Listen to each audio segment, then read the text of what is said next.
Hello.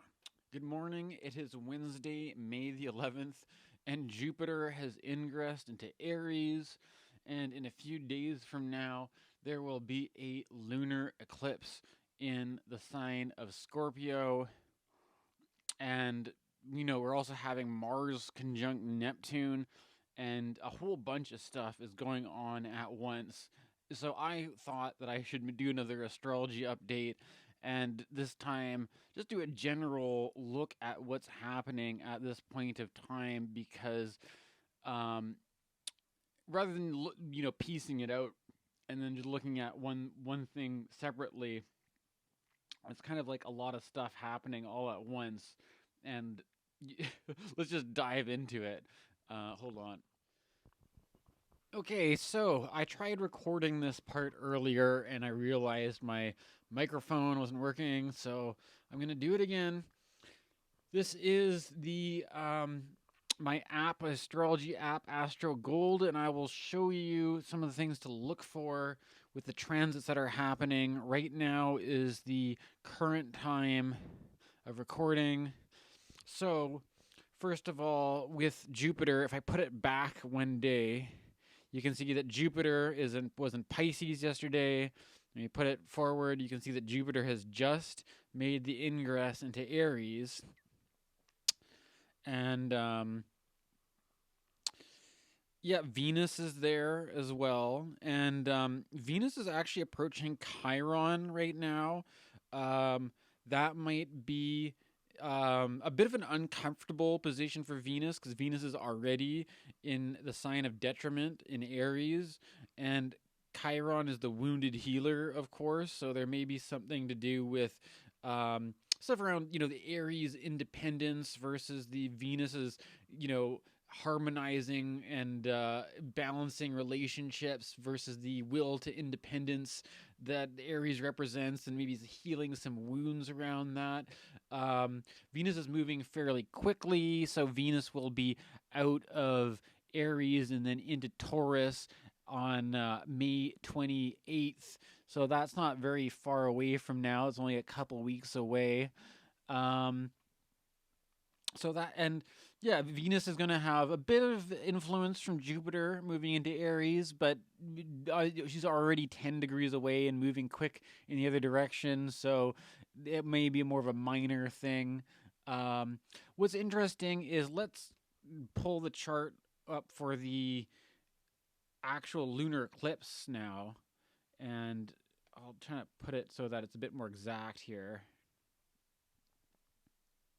This is the full moon lunar eclipse.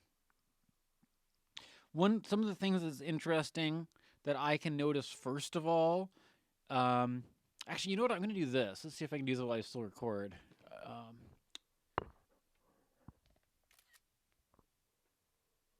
Okay, still recording. I can do put. I'm not. Yeah, maybe this is an unconventional way to do things, but I find this is sort of like an easy way to sort of write on the screen. So this is the moon and the south node.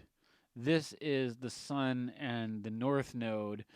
And because the moon is only 3 degrees away from the south node, it's a pretty direct lunar eclipse.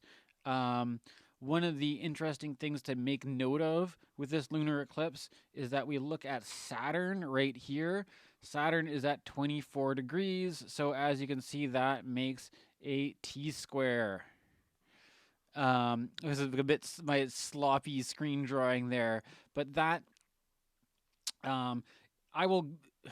I have already recorded the rest of my video, so in the rest of the video, I will talk about how Saturn is on a position known as the self-bending, which sort of emphasizes this thing about loss and limitation and decrease, and maybe the kind of the yin side of the lunar eclipse. For another color, though, I also would like to draw your attention to the fact that at the same time as the lunar eclipse, we have Mars and Neptune are conjunct here, 23 and 24 degrees Pisces, and traditionally speaking, Mars is the ruler of Scorpio. So that's kind of interesting.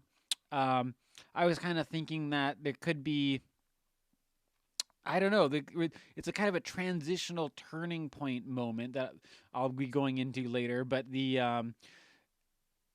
usually we think about Pluto as being a transformational planet, but I see sort of like Mars is going into this thing with Neptune. It's like sort of like walking into a kind of a dream space or something and having a kind of visionary dream, but it's got all that sort of Mars energy to it without the influence of. Well, actually, if you look too, Jupiter is right here beside it. It's getting a bit messy here though, but if you look at all three of them together, Jupiter is in a mutual seption with Mars, which is kind of interesting. Um, so yeah, I mean, this I just thought I wanted to show you guys this part of it, and now hopefully it recorded properly. Um, but there's a lot of stuff going on, and not to mention that Mercury is also retrograde over here, which I'm not gonna get into that, but it's a pretty busy time for astrology right now. Okay, so the sign of Scorpio.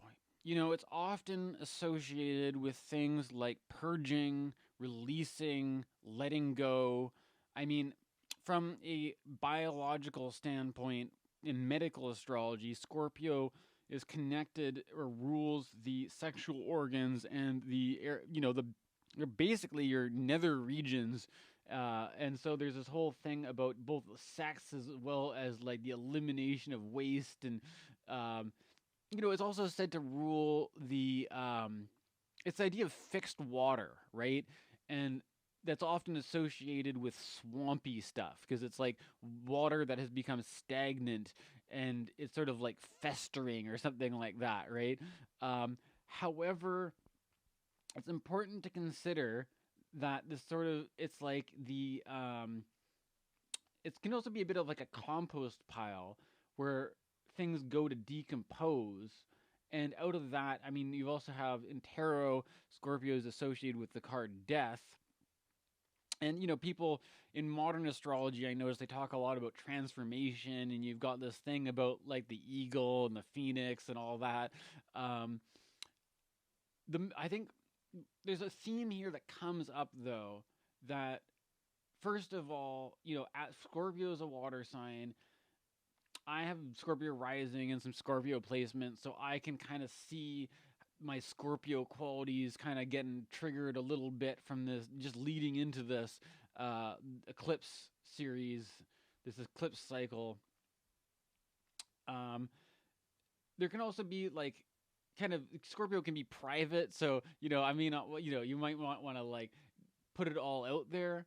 Um, there's also this idea that if you're going through a transition, if you're going through a change, sometimes you may not want to have your change or transition be really public. You might it might feel better to sort of like address those things behind the scenes and then present the change later, right? That could be part of the Scorpio thing is that you don't have to be entirely public with what's going on. But people also say Scorpio is deep, right? Like there could be something very deep under the surface that's kind of like in the compost heap. Like there's some sort of, but it's like it's good. It's not it might not be pretty. You might have sort of worms and things crawling around down there. This is all very of the Scorpio archetype, right?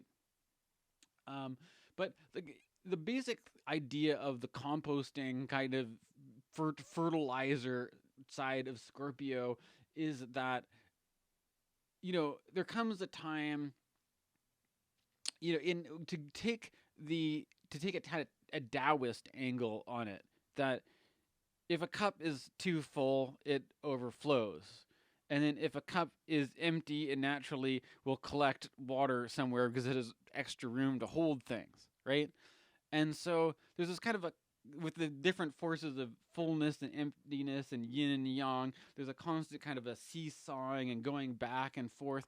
And I think it works quite well for the eclipse cycle because the nodes of the moon indicate points where the moon in its I don't want to say orbit, or even how it moves across the sky. It kind of snakes, it kind of zigzags, it it weaves around, right? And this sort of like weaving, twisting, kind of turning motion, um, that sort of gives the eclipse the sort of like signification of a turning point, a change, a transition, all this kind of stuff. However, of course, I mean, you can. I mean, I could play. You can play this in different directions of playing it up as, you know, I feel like there's often a kind of a spiritual new age bias to keep it positive, right? And to talk about all, you attract more bees with honey than vinegar, or whatever the saying is, right? Like, you don't want to get too negative about it.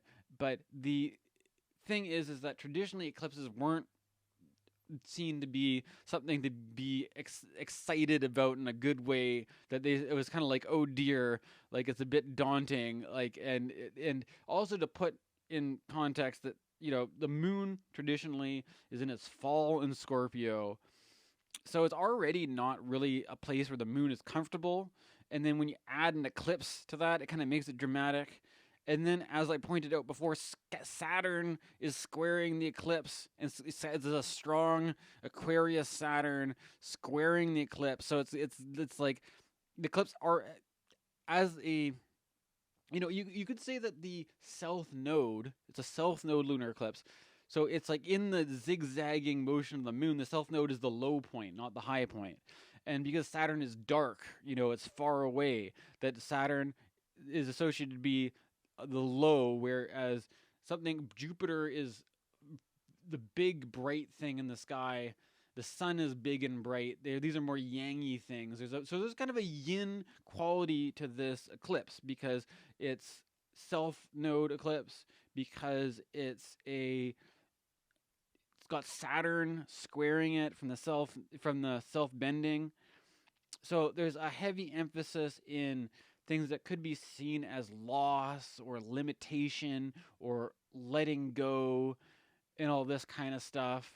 Maybe endings as well. And like, I think also Scorpio can like bring up some sort of like bitter emotions and like hanging on to grudges, and like maybe there's some sort of like a cathartic release of letting go or something, or maybe not, I don't know. But these are some of the qualities anyways that I can sort of detect around this full moon lunar eclipse. I think, and then if you put it together, okay, so that's talking about the eclipse a bit. One of the other things I wanted to talk about was Jupiter making its ingress into Aries, which is around the same. That just happened, and then the eclipse is only a couple days away. So this is all happening kind of together. And what ties it in is that Scorpio is a Mars sign, and Aries is also a Mars sign. So both of these things that we're talking about, although they're I could do two videos and treat them as if they're two subjects, but there's only one sky. There's only one astrological moment, and that moment includes the lunar eclipse, and it includes Jupiter going into Aries. It also includes Mercury retrograde. Mercury has also stationed retrograde recently, and I'm, you know what I mean? Yeah, I'm not even getting into that part of it. I'm focusing because this Mars Jupiter stuff is a little bit more tied in, because they're in a nice mutual reception and all this kind of stuff, right? I could also say you're also getting a Mercury, but I would be, sometimes I have to kind of like, I can't talk about everything in one video maybe, but I'm going to focus on this Jupiter Mars stuff. So what was I going to say? Jupiter is moving into Aries. It has moved into Aries. They're both Mars signs. And so there's a change in Jupiter energy towards the Mars influence around the time of this eclipse. And the eclipse is like the light going off and on for a second. So it's like everything blinks out and boots back online in this new, much more Marsy kind of quality. And it can be kind of like, I'm thinking there's a certain raw power of Mars and Aries, because the cardinality is kind of initiating, beginning something. When you've got like the early stage of a project and things haven't really been refined yet, but you've got the energy to initiate and activate and get the ball rolling, and Jupiter's there, and Jupiter wants to help the process along, so it's a great time for starting stuff. And but I mean, the thing is, there's also an eclipse though, so it kind of makes it a bit, might make it a bit, there's this energy that's becoming available, right?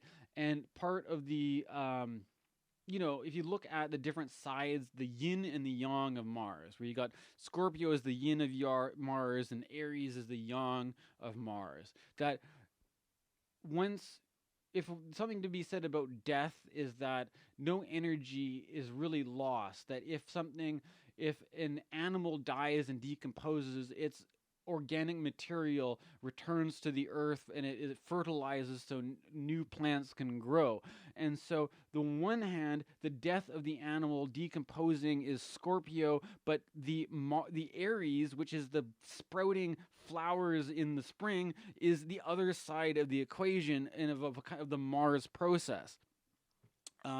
And so you kind of have, then that's the kind of thing where you can see there may be loss in one area, there may be gain in the other area, there may be increase, there may be decrease. But if we're talking about this, the lunar eclipse, it has more to do with the decrease, and the Jupiter and the Aries has more to do with the increase.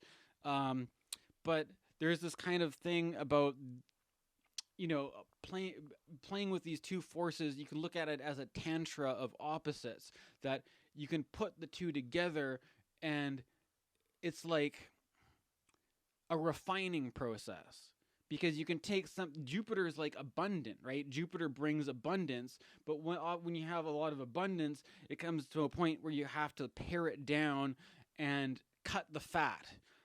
Basically, they often talk about Jupiter as if Jupiter is a kind of a jolly, generous Santa Claus, indulgent, buoyant, and stuff like this. The quality of Mars, however, is about separating, is about getting their cardiovascular system going for the morning jog, having the energy to do stuff. And so it's kind of like getting Santa Claus on the treadmill a little bit, right? So like Santa may have to, the generous Jupiter may have to sort of like strip things down and minimize a little bit, and that could be a way of looking at what the Scorpio eclipse is like. That there could be there's this, like the Taoist principle of the overflowing cup of water. If there's too much of something, then it's necessary to go the other direction and to decrease. And if you're in a position where you feel like you're at the bottom of the ladder, then unfortunately, I don't want to encourage, I don't believe in trickle down economics. It kind of like trickle down economics almost like plays off of this Taoist principle, except, how much is actually trickled down in the system. You know what I mean? Like if, that's what they promise so that people don't bring out the guillotines, but I won't go in those kind of directions. But, yeah, I mean, these are some, it's the ups and the downs and the changing fortunes and stuff like that. Like it's like the turning of the wheel of fortune. Okay. So another thing is that if we take into consideration the stuff about Jupiter, Jupiter has just changed signs from Pisces into Aries, and when Jupiter was in Pisces, it was in good dignity. And one of the things that I commonly associate with Jupiter is that Jupiter is sort of like the benevolent teacher that's there to help out, that's there to teach you the lessons. I mean, people also talk about Saturn as a teacher as being more of like the hard lessons of life that you need to learn to mature, whereas Jupiter is really, the teacher that's there to help you, there to help to expand your perspective, that's help you to grow, that's helped to free you, to liberate you, and to reach your, these positive teaching kind of things. Whereas, Saturn is like, the hard lessons of life that you have to learn to gain maturity and stuff. But So I think it's an opportunity. You know, I almost want to say, we can't go back to Pisces, that we're past that, but we do get a Jupiter retrograde eventually. To give a bit more perspective, Jupiter is going to be in Aries for the basically until the end of summer, and then it's in October, a few days before Halloween, that a retrograde Jupiter will back up into Pisces again, and then we'll get some Pisces, that Pisces flavor coming in the autumn, basically. But right now we've got the rest of spring and the rest of summer is all going to be Jupiter in Aries, and it's something. The meaning of this, I feel, builds off of Jupiter and Pisces, because first of all, I made these Jupiter and Pisces videos, and one of the things that I was suggesting with Jupiter and Pisces is that Jupiter is a teacher. With the Neptune and Pisces influence, there's a strong spiritual, transcendent quality that comes from Jupiter, Neptune, and Pisces. And so throughout Jupiter and Pisces transit, there's been a strong opportunity to receive the teachings of these in this kind of area. And maybe the teacher shows up in another way as well in your life. Maybe it's not just limited to that, but that's what I am working with here. There could also be just abundance, different. Where in your life has there been growth? Has there been things increasing, things building up, and all this kind of stuff? And what the main point, though, is that there's this one stage where Jupiter is in Pisces doing its Jupiter thing, where growth and in that lush, it's like the rains that comes down that helps the flowers to grow. Like, April showers bring May flowers and all that, right? So that's kind of like the Pisces phase. And now that we move into the Jupiter and Aries phase, it's first of all, if you were paying attention to all the lessons and the learnings and the teaching and all this kind of stuff, once Jupiter is in Aries, it's a Mars sign, which is much more action oriented. So it's more about taking all this stuff which we've learned and how do we actually put that into practice into our everyday life. And one of the things that I found interesting was that I looked at the Sabian symbol for the lunar eclipse, and if you look at Dane Rudhyar's Sabian symbol, it fits in with this very nicely for that degree of Scorpio. I'll let you, if you want to look at that Mindfire Sabian website, you can check that out on your own and see what I'm talking about. But the main thing is that you could look at it as putting theory into practice, or putting your expanded knowledge, your expanded awareness that we've been developing while Jupiter was in Pisces, and then putting that into a more practical, engaged way in our daily life now that Jupiter is in Aries. And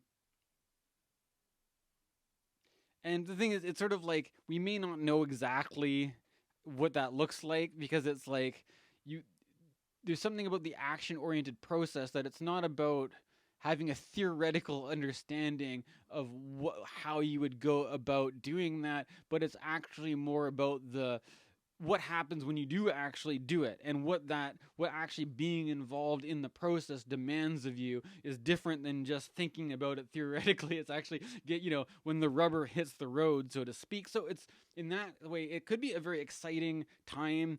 It's getting out of this sort of like the soupy, stewy, Jupiter and Pisces phase, and it's like getting some stuff happening, right? And who knows what it is that's going to happen, because we're still kind of at the early stages, but we're going to have, like Aries is like the blooming flowers, the plants coming up,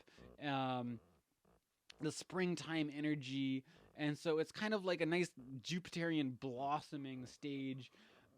Which I mean, is not completely disconnected from this lunar eclipse.